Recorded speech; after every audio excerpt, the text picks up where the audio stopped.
foreign governments and activists urging the Kremlin to release Navalny. German Foreign Minister Heiko Maas said Monday it was totally incomprehensible that the Russian authorities arrested Navalny and called on Russia to immediately release him. A close Navalny ally said early Monday that the opposition politician was being held in the town of Khimki, just outside Moscow, and that a member of his defense team could see Navalny during the morning. Navalny was detained at Moscow's Sheremetyevo airport less on arrival from Germany, where he had been recovering from a nerve agent attack he says was carried out by the FSB domestic intelligence on Putin's orders. The United States, the European Union, several EU governments, Canada, and a senior aide to U.S. President-elect Joe Biden immediately called for his release, with some in the EU urging new sanctions against Moscow. Rights activists or rights groups joined the calls with Amnesty International, saying Navalny had become a prisoner of conscience. European Council President Charles Michel said Navalny's detention was unacceptable, while the French Foreign Ministry said the arrest caused very strong concern. Russian Foreign Ministry spokeswoman Maria Zakharova hit back, telling foreign leaders to respect international law and deal with the problems in your own country.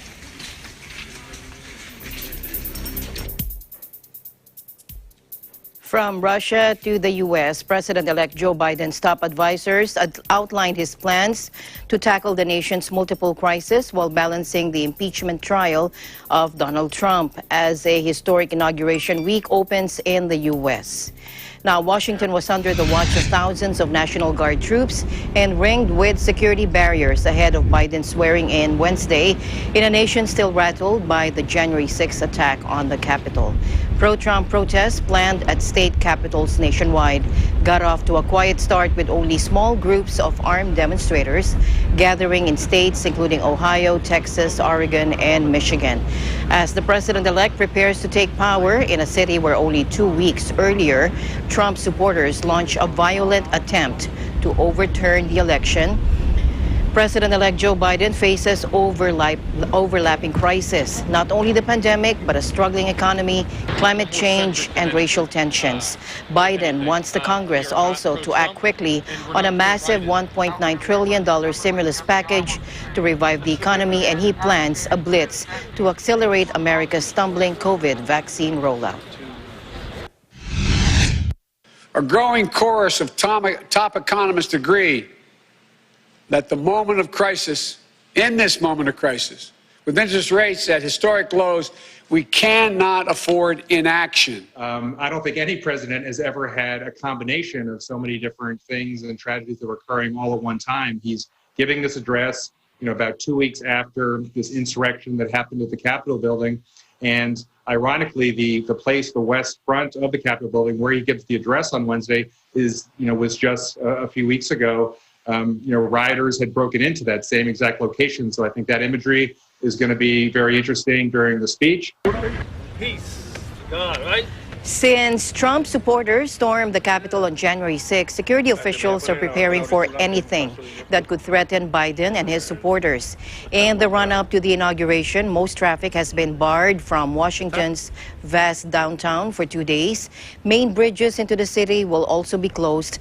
The Capitol, the White House, and other main buildings are all barricaded and will be defended by more than 20,000 armed National Guard members. Traditionally, an outgoing president and previous presidents attend inaugurations, underscoring unity and the democratic transfer of power. But this year, ex-presidents Bill Clinton, George W. Bush, and Barack Obama will be on the dais. Jimmy Carter, 96, is staying home given the pandemic. Glaringly absent will be Trump, who spent the past 2 months claiming that Biden won the election by fraud. Planning to leave Washington that morning, he will be only the 4th president to skip the event. The last was in 1869, but outgoing Vice President Mike Pence will attend. So it's very rare. It hasn't happened in 150 years, but it's not unexpected. President Trump had talked about this for months. He made it official just a few weeks ago that he wasn't going to do it. But President-elect Biden seemed fine with that and said that he'd be okay that if he wasn't there, given all the circumstances.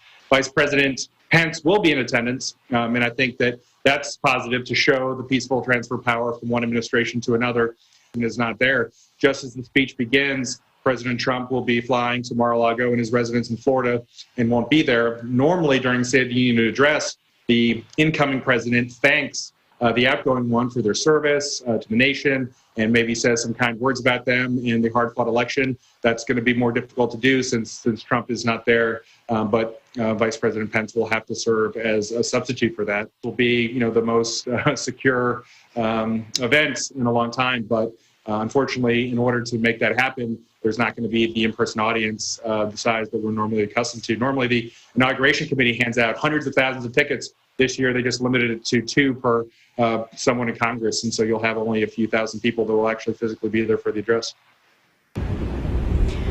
An inauguration is nothing without parades, parties, and concerts, and Biden and Harris have not forgotten, but this year everything will be online or televised. 5 days of events are planned with multiple artist concerts on Saturday, Sunday, and Monday. On Tuesday, Biden and Harris will lead virtual commemorations across the country for the 400,000 Americans dead from coronavirus. Meanwhile, Malacanang is counting on U.S. President-elect Joe Biden to stay true to his promise to prioritize offering legal status to an estimated 11 million illegal immigrants. Presidential spokesperson Harry Roque made this remark after Biden announced his decision to immediately ask Congress to provide a pathway to citizenship to an estimated 11 million immigrants who are in the United States without legal status. Watch this. Ang masasabi lang natin dyan is pagdating po sa panglabas ng relasyon, may continuity naman po ang Estados Unidos. Ang mabuti siguro mangyayari, ngayon pa lang, inanunsyo na ni President-elect Biden na magpo-propose siya ng batas to legalize the stay of 11 million illegal aliens in the United States. At siyempre po, may mga Pilipinong magbebenepisyo sa batas na yan. Second question po niya, some are saying Duterte had lost an ally as the Biden administration will likely be against the administration's drug war. What is your comment on that? Ay, wala po kaming comment dyan. Wala pong basehan yan. Ang meron po tayo ay mainit at malapit na relasyon sa bansang Estados Unidos. Ateneo de Manila political science professor Melay Abao claimed President Duterte has lost an ally since the Biden camp is not likely to compromise human rights issues. The Washington Post, in an article published in November 2020, also said Biden's victory presents practical challenges to policies that went unchecked during the presidency under his predecessor, Donald Trump. Last year, Roque said Duterte would avoid making judgments about Biden until he finally gets to work with him. Democrats, like former U.S. President Barack Obama, have been critical of the administration's anti-illegal drugs campaign. Biden served as Obama's vice president for 2 terms from 2009 to 2017.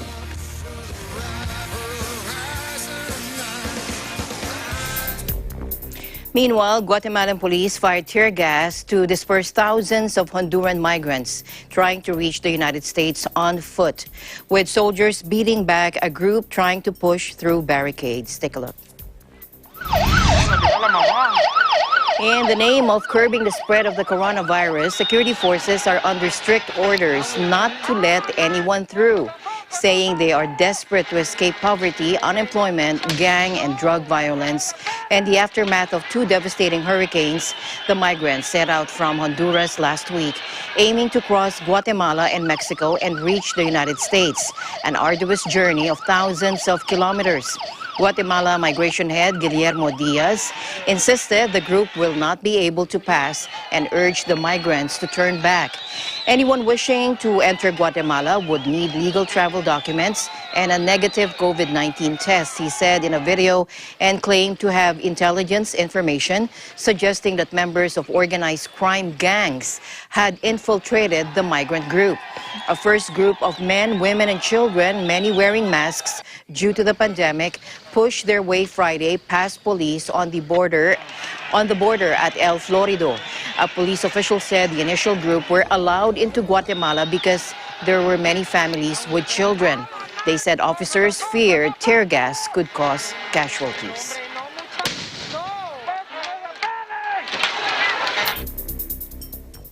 The world is on the brink of a catastrophic moral failure if rich countries hog COVID-19 vaccine doses while the poorest suffer, the head of the World Health Organization said on Monday. World Health Organization Director General Tedros Adhanom Ghebreyesus announced the me-first attitude of wealthy nations and also blasted vaccine manufacturers for chasing regulatory approval in rich countries rather than submitting their data to the World Health Organization to greenlight of vaccine use globally. Watch this. COVAX is ready to deliver what it was created for. But in recent weeks, I have heard from several member states who have questioned whether COVAX will get the vaccines it needs and whether high-income countries will keep the promises they have made. As the first vaccines begin to be deployed, the promise of equitable access is at serious risk. More than 39 million doses of vaccine have now been administered in at least 49 higher-income countries. Just 25 doses have been given in one lowest-income country. Not 25 million, not 25,000, just 25. I need to be blunt. The world is on the brink of a catastrophic moral failure. And the price of this failure will be paid with lives and livelihoods in the world's poorest countries. Even as they speak the language of equitable access, some countries and companies continue to prioritize bilateral deals, going around COVAX, driving up prices, and attempting to jump to the front of the queue. This is wrong. Not only does this me-first approach leave the world's poorest and most vulnerable people at risk, it's also self-defeating. Ultimately, these actions will only prolong the pandemic, prolong our pain. He said even as some countries pronounced reassuring words on equitable access, they were prioritizing their own deals with manufacturers, driving up prices and trying to jump the queue. He said 44 such deals were struck in 2020 and at least 12 have already been signed since the new year. Thank you.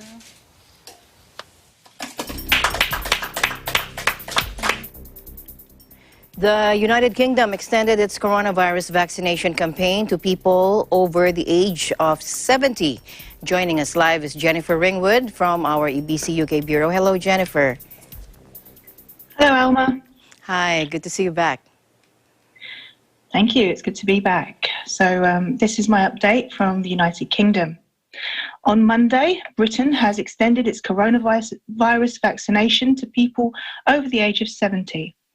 And new, tougher restrictions for all arrivals into the country will now be enforced. Vaccines Minister Nadim Zahawi told Sky News jabs were being offered in areas where most over 80s had received their first of 2 doses of the jab. The medical director for the state-run National Health Service, that's the NHS, in England, Stephen Powis, explained that the vaccination programme had been expanded to an additional 5 million people. He said, "We are now able to expand the vaccination programme beyond those top 2 priority groups. That's the care home residents, care home staff and hospital staff and the over 80s. down to the over 70s. More than 89,000 people have now died, and nearly 3.4 million, I believe that's higher now as of today, have been infected. The surge in positive cases and deaths has been attributed to the discovery of a new, more transmissible variant of the coronavirus. In the face of criticism over its slow reaction to the fast-changing pandemic situation, Prime Minister Boris Johnson's government has pinned its efforts on mass vaccination for a return to normality. Since the inoculation campaign began on the 8th of December, more than 3.8 million people have received the first dose of the vaccine. In the programme's opening stage, over 80s nursing home residents and their carers and frontline workers were given the first access. Britain's health ministry said the over 70s and the extremely vulnerable would now have access to vaccines from Monday, where there was the necessary supply and capacity to administer the shot. Johnson called the expansion of the vaccine programme a significant milestone. He said, "We are now delivering the vaccine at a rate of 140 jabs a minute, and I want to thank everyone involved in this national effort." He also said, "We have a long way to go, and there will doubtless be challenges ahead, but by working together, we are making huge progress in the fight against the virus." Half of those aged over 80 have received the vaccine. In efforts to speed up the rollout of the jab, health chiefs have delayed the second dose for up to 12 weeks. New restrictions came into force at 4 a.m. GMT, that's the Greenwich Mean Time, on Monday, requiring international travellers arriving in Britain to provide proof of a negative coronavirus test. That's at least 72 hours before departure. All international arrivals will also be required to quarantine for 10 days under the new rules, which replace a system of exemptions for less affected countries known as travel corridors. Back to you, Alma. All right. Jen, can you tell us what it's like to have the vaccine? Have you had your vaccine, or do you know anyone who has? I know you're not over 70, but I remember you are considered vulnerable. I haven't personally had the vaccine yet. Yes, I'm considered vulnerable, and I probably will be called from now. Mm-hmm. And thanks for mentioning that I'm not over 70. My mum's had it. She had it last Thursday, and that was at Ilford Town Hall. It's really well managed in the hall, and I'm assuming if that's the base for the NHS, it must be the same across the country. There's not really a queue outside. They basically give you a time to arrive, and because of that, you basically will only have one person in front of you. Well, that was our experience last week. They check your temperature as you go in. They check if your name is on the list. They give you like a numbered ticket, and you just go in. They show you to a seat. Your ticket gets called. In Mum's case, a doctor did her vaccination, and then I believe everybody who has at least the Pfizer vaccine, which is what Mum had, they make you wait 15 minutes just to check that you're not going to have any adverse reaction to it. I obviously, at that point, I was able to stay with her for the first part, but I had to wait outside for that part. And in terms of, Mum's got some pre-existing conditions, so I guess her situation is a little different to others. The wound site, she's got minimal experience of any discomfort. It's a little bit tender, but nothing worse than the ordinary flu vaccine. Goes a bit pink, a little bit warm, and it's sort of a little bit hard to the touch. I think she was more exhausted because it was a long walk than anything to do with the vaccine.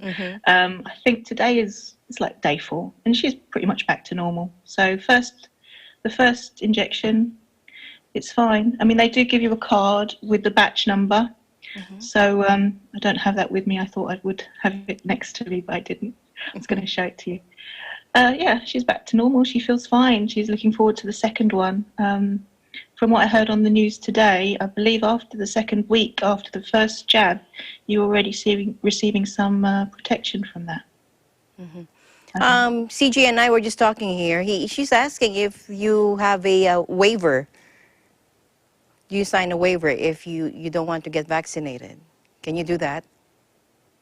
I think you can just either choose whether you have it or not. I haven't heard anything about signing a waiver.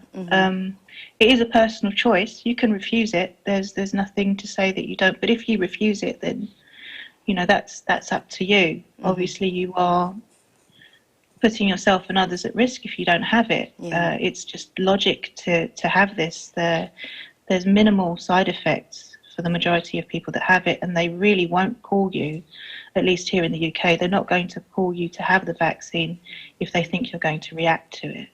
All right. So from my perspective, it's quite safe.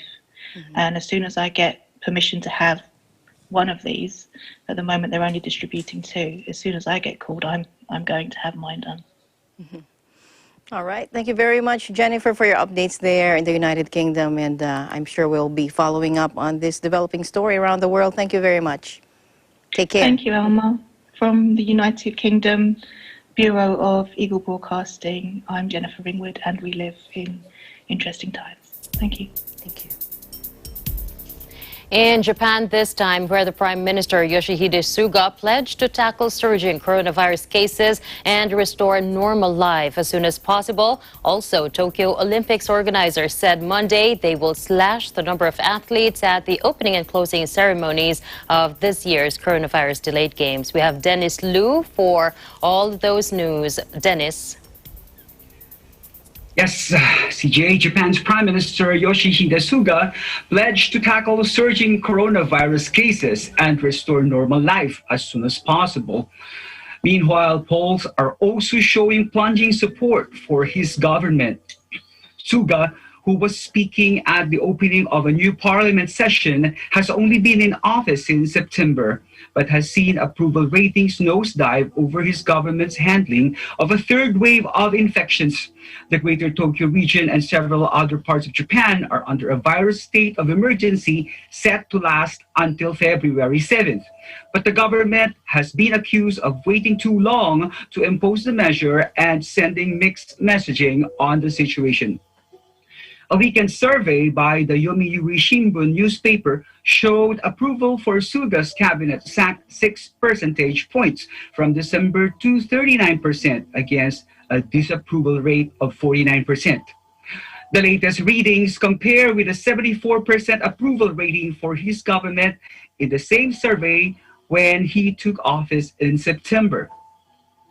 A poll from private broadcaster ANN over the weekend showed similar results, with approval dropping to 34.8% from December. Suga's government has stressed the need to balance infection measures against economic impact. He said Monday his government would soon submit legislation intended to toughen the rules during a state of emergency, including allowing fines for businesses that flout closure requests. The latest wave in Japan and abroad has also cast doubt on whether the pandemic postponed Tokyo 2020 Olympics can go ahead this year. But Suga repeated he was still committed to holding the games as proof of mankind's victory over the virus. Tokyo Olympics organizers said Monday they will slash the number of athletes at the opening and closing ceremonies of this year's coronavirus-delayed games. As a report said, thousands fewer will attend. More than 11,000 athletes are expected to compete at the Tokyo Games, but antivirus measures limiting the time they can spend in the Olympic Village mean not all will be able to attend the opening and closing festivities. Organizers said they would also reconsider how many athletes can take part in the ceremonies. For us, if hotels are being booked by people who want to attend or witness the Olympics there in Japan, because I know a lot of people are excited for that, including myself. But Dennis, please do stay safe out there and keep us posted on what's happening there. Definitely, I will, CJ, to give you more updates next time. For now, reporting from Tokyo, Japan, this is Dennis Liu. We live in interesting times. Thank you, Dennis. And Eagle News, we'll be right back. Stay tuned.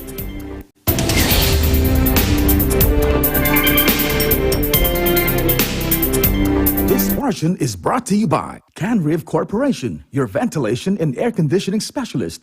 Services offered: supply and installation of elevators, escalators, air conditioners, ventilators, jet towel, hand dryers, generators, access control system, factory automation, and modernization. For more info, please contact Ami Kanke at 0915-263-7198 or 0998-900-3224. Mula noon hanggang ngayon, gabay natin ang MTRCB ratings sa matalino at responsableng panonood.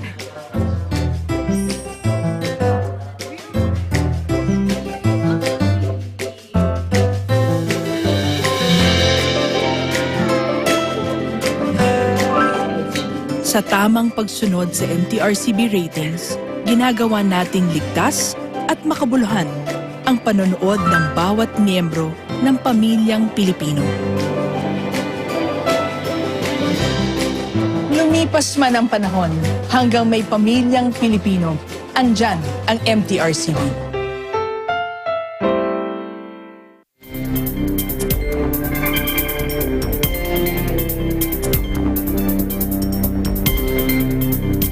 Brazil's health regulator gave emergency approval for 2 coronavirus vaccines, kicking off a mass inoculation campaign amid a devastating second epidemic wave killing over 1,000 people in the vast South American nation daily. Monica Calazans, a 54-year-old nurse in Sao Paulo, became the first person in Brazil to receive the Chinese CoronaVac jab after the Anvisa watchdog's highly anticipated ruling. Anvisa also approved AstraZeneca and Oxford University's Covishield shot for use in the nation, whose COVID-19 death toll now exceeds 209,000, surpassed only by the U.S. Health Minister Eduardo Pazuello announced that the government would start distributing vaccines to all 27 states on Monday for a national inoculation campaign to start on Wednesday. As Anvisa met in the capital Brasilia, activists gathered outside to inflate a larger-than-life effigy of far-right President Jair Bolsonaro, his hands dripping with metaphorical blood. Now, Bolsonaro, who has downplayed the virus and railed against lockdowns, face masks, and other hysteria, has come under renewed fire for his handling of the epidemic after a fresh outbreak that has hit the northern Amazonas state particularly hard. According to official figures, Manaus last Wednesday saw a 4th straight day of record burials. The state is also believed to be at the origin of a new virus variant recently detected in Japan, and which scientists are warning is likely more contagious. It's not clear if this variant is the reason for the resurgence. A 10-day curfew of 7 p.m. to 6 a.m. entered into force in Amazonas last Friday in a bid to stop the rapid viral spread. And a court has compelled the state government to shut non-essential businesses for 15 days.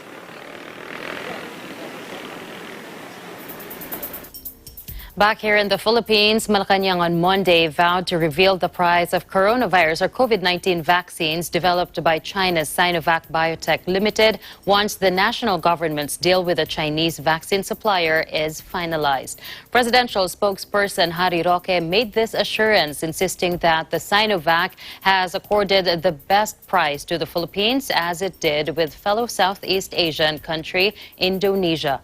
Roque earlier said the national government bought the Sinovac vaccines for a price close to the 650 pesos per dose offered to Indonesia, but refused to give the actual price offered to the Philippines until the sale contract is finalized. Watch this. Huwag naman po kayo mag-alala. Hindi po natin gagawing sekreto ang presyo pag natuloy na nga po yung bentahan. Bakit po? Babayaran na yan eh. Pag nabayaran na po yan, obligado na sabihin sa taong bayan kung magkano talaga ang ibinayad. Kaya lang po ngayon, ang napirmahan po, term sheet. Isa rin po yung kontrata, to sell and to buy. Pero yung condition nga po is, kinakailangan among others, ma-approve ng ating FDA. Secretary Roque also took a swipe at comedian host Vice Ganda following the latter's criticism on being choosy in selecting COVID-19 vaccines. Vice Ganda earlier said, quote, "If we could be choosy about selecting laundry soap, how much more with vaccines?" Watch this. Alam niyo po, mali naman na ikukumpira ang bakuna sa sabon na panlaba. Ang katunayan po, wala naman pong supply na ganong kadami. Nag-aagawan nga po tayo sa 18% na available na supply. Pangalawa, hindi lang naman po ito gagamitin para sa damit. Kaya nga po, hindi lang isa, hindi lang dalawa, kundi 3 grupo pa ng eksperto ang magsusuri kung ang mga bakuna ay ligtas at epektibo. Kung hindi naman natin pagtitiwalaan ang mga experts na 3 batches of experts pa ang magsasabing pwede natin gamitin yan at magiging basehan para mag-issue ng FDA ang EUA, sino ating pagkakatiwalaan? Siguro po hindi mga komedyante. Uulitin ko po, supply at demand. Kung anong napatunayang ligtas at epektibo, ito po ang gagamitin natin dahil ang nais natin masalba ang pinakamaraming kababayan natin sa lalong mabilis na panahon. The Philippines is targeting to secure 148 million doses of COVID-19 vaccines from at least 7 companies this year.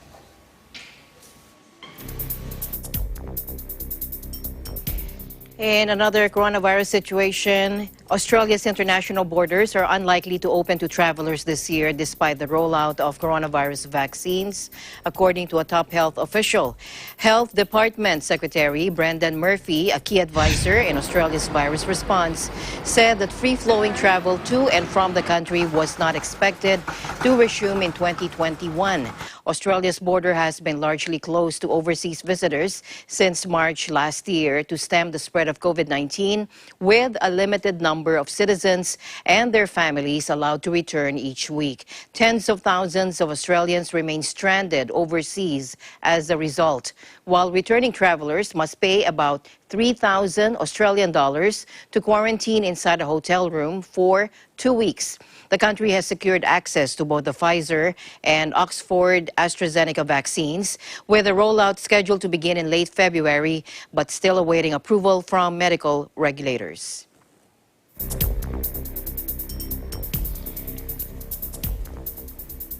In other news, more than 80 people have been killed in 2 days of ongoing clashes in Sudan's restive Darfur, doctors said Sunday, just over 2 weeks since a long-running peacekeeping mission ended operations.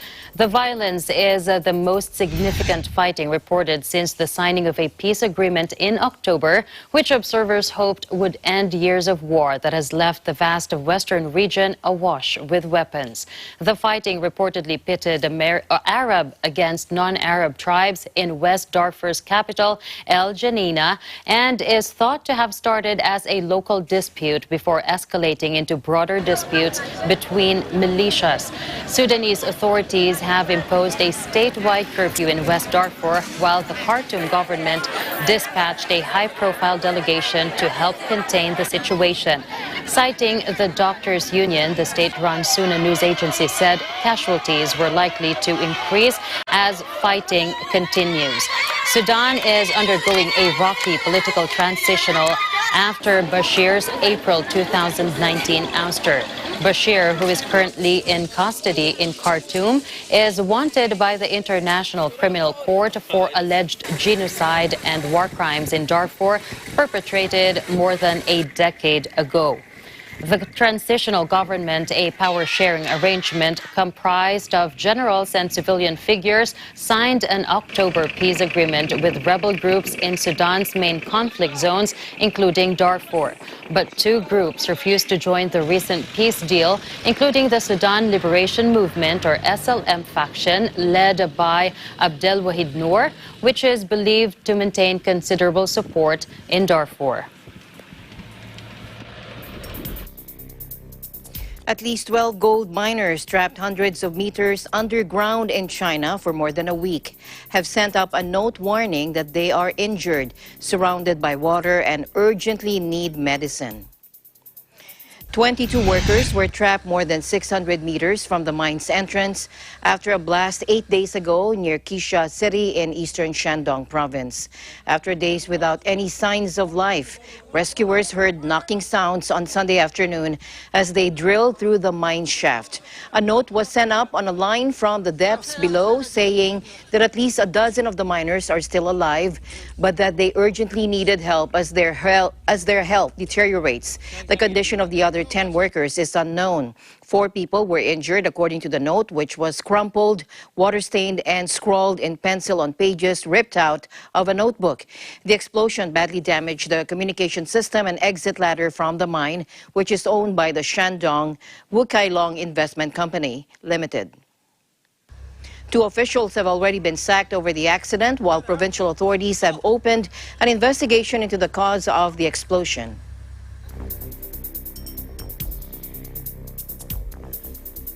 In other news, Mount Simeru on Java Island spewed hot ash 2.8 miles into the air as it erupted late Saturday. People in nearby villages on Sunday morning cleaned their homes, lawns, and crops, which were covered by ash. There were no reports of injuries or deaths. The eruption came a month after the same active volcano spouted a towering column, prompting a call for around 500 people to temporarily evacuate their homes. Indonesia is home to about 130 active volcanoes due to its position on the Ring of Fire, a belt of tectonic plate boundaries circling the Pacific Ocean where frequent seismic activity occurs. In late 2018, a volcano in the strait between Java and Sumatra Islands erupted, causing an underwater landslide that unleashed a tsunami, which killed more than 400 people.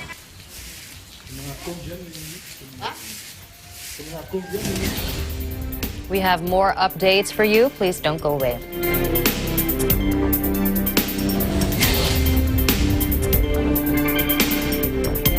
It's time to sing!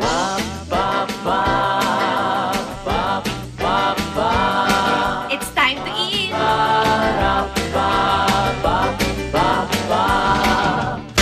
Hindi nga, it's time to sing na nga. Hindi, it's time to eat!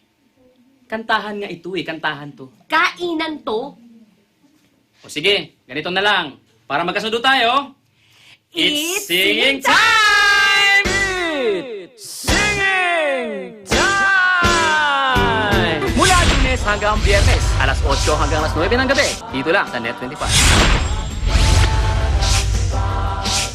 Hello, happy peeps. Adi Raj here. I will be your celebrity on delivery sa PM is the Key this Tuesday. Abangan yan sa Happy Time at 12 noon. Kita kits! Happy time, happy time.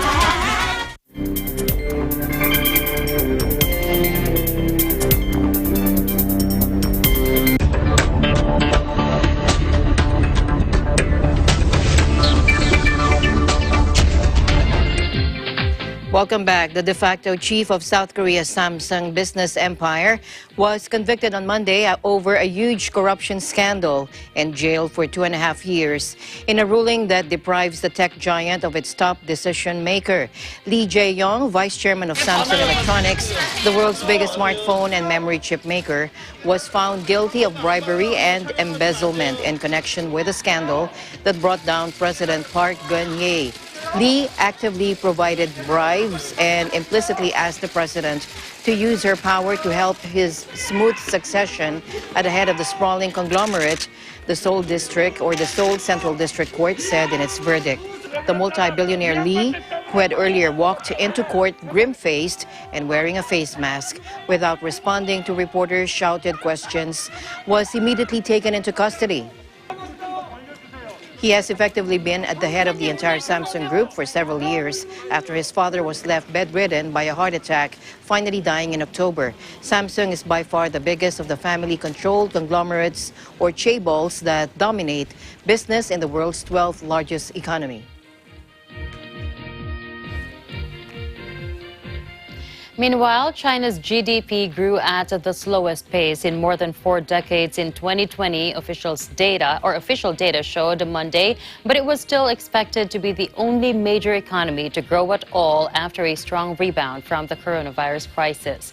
COVID-19, which has ravaged the world economy, first emerged in China in late 2019. But the world's second largest economy also became the first to bounce back after imposing strict lockdowns and virus control measures.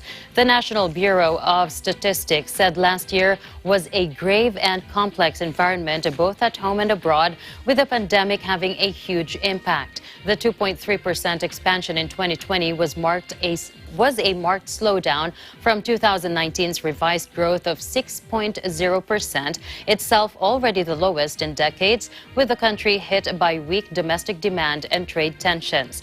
But it is better than the forecast by an AFP poll of analysts from 13 financial institutions who had predicted a 2.0% expansion.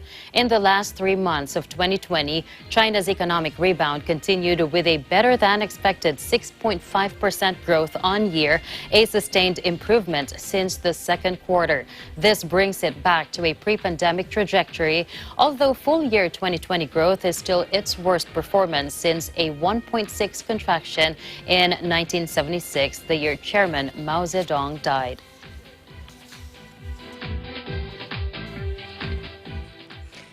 In a laging handa public briefing, DTI Philippines Secretary Ramon Lopez urged all micro, small, and medium enterprises or MISMEs and companies in the country to be digital and support e-commerce. He said that by 2020, and our country was still under strict community quarantine, it's clear that many businesses have used virtual transaction in response to the government's call to stop the spread of the COVID-19 virus. Let's listen in.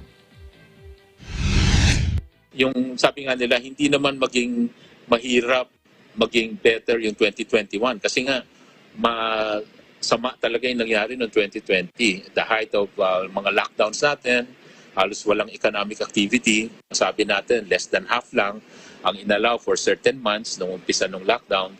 So yung ngayon po, talagang nakikita natin, marami talagang nakaka-recover. And statistics show na even nung as we were ending 2020, the fact na nagre-reopen na ang ating economy, dumami po yung registration ng businesses versus previous year. Lalo na po yung mga digital, na in-encourage din natin ang mga SMEs at mga maraming kumpanya to go digital, mag-e-commerce para mas lumago pa yung kanilang mga inumpisahang mga negosyo. Kaya ho, ang ating registration dyan ay more than 40 times. Hindi 40%, 40 times. So dating mga less than 2,000, 1,700 lang ang registered as of March, ay umakyat to sa mga 88,000 towards November. So talagang 1,700 up to 80,000, 88,000. So ang laki talaga nung nilaki ng mga nagrehistro, lalo na dito sa online businesses po. So talagang ang mga kababayan natin, likhaing entrepreneurial, umahanap ng paraan para talaga rin makasurvive. So maraming mga negosyo talagang nagsulputan dyan at mga nagre-rehistro naman po.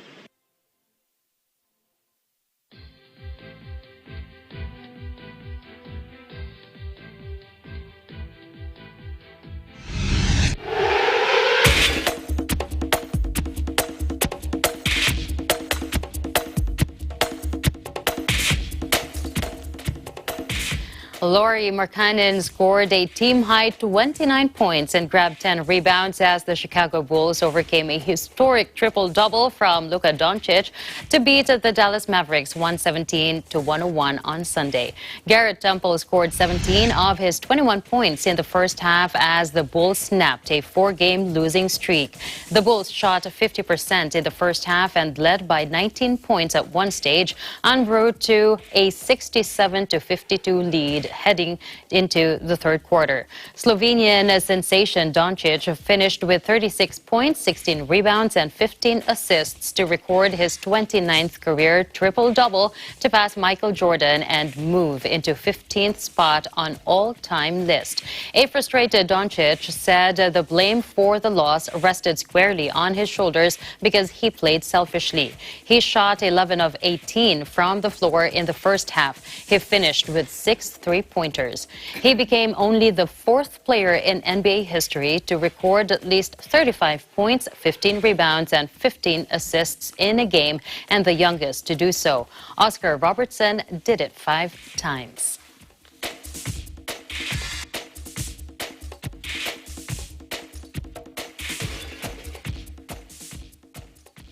Meanwhile, Sunday's scheduled NBA game between the Philadelphia 76ers and Oklahoma City Thunder was postponed by the league hours before tip-off due to COVID-19 safety protocol issues.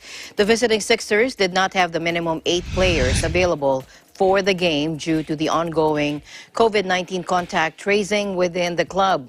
Cameroonian star center Joel Embiid of the 76ers had been ruled out for the contest due to a sore right knee that sidelined him from Philadelphia's 106-104 loss at Memphis. The Sixers ranked 4th in the Eastern Conference at 9-5, while the Thunder are among 4 6-6 clubs sharing 8th in the Western Conference. The 76ers Thunder game was the second of the day to be postponed after a Cleveland at Washington contest had been delayed due to 6 COVID-19 positives on the Wizards roster.